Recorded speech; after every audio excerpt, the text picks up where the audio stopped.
იცით რა არის? მე ვფიქრობ, რომ ეს ალბათ თავის დროზე ძალიან ჭკვიანმა მასონმა, გლობალისტმა, რაც გინდათ ის ილუმინატორმა, რაც გინდათ ის დაარქვით, ვიღაცა ცოტა ბოროტების ჭურჭელმაც, იმიტომ რომ მარტო სიკეთე არ გაუკეთებია.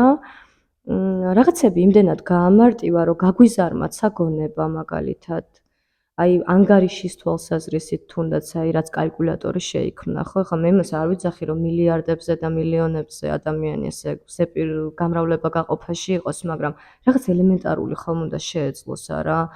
აზროვნების თვალსაზრისით უკან დახევა არის სერიოზული და თან იცი, ზედმეტად მატერიალური გაგვხადა ყოფა, ჩვენ გავხდით ორიენტირებული იმაზე, რომ ფული ვიშოვნოთ და რისთვის ეგ დაგვავიწყდა, უბრალოდ ვშოულობთ არსებობისთვის.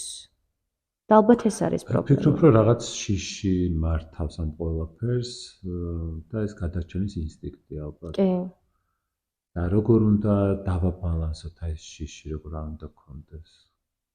იცი რა, ეს უკვე ადამიანური ცნობიერიდან ცოტა გასვლა არის და ალბათ ისევ და ისევ საკუთარი თავის კარგი ანალიზი და რა თქმა უნდა დროთა განმავლობაში ახლა ჩვენ გვექნება ისეთი ხარისხიანი და სარფიანი ესე ვთქვათ ვიდეო ჩართვები, რომლითაც უფრო კონკრეტულ სიტუაციებს გადავამუშავებთ, რომ ამდენად აბსტრაქტულები არ ვიყოთ, ხომ? მაგრამ იცი რა, ამ შემთხვევაში საკუთარ თავთან ჩაღრმავება არის ნომერ პირველი.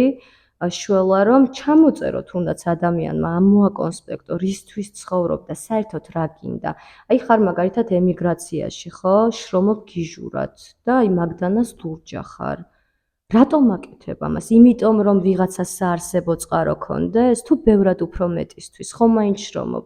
მოდი მიზნა დაისახე, რომ შეიძინო ბინა, გქონდეს სახლი. იცი რა, ადამიანები ესე ვთქვათ, ცოტა გაგვაფუჭეს.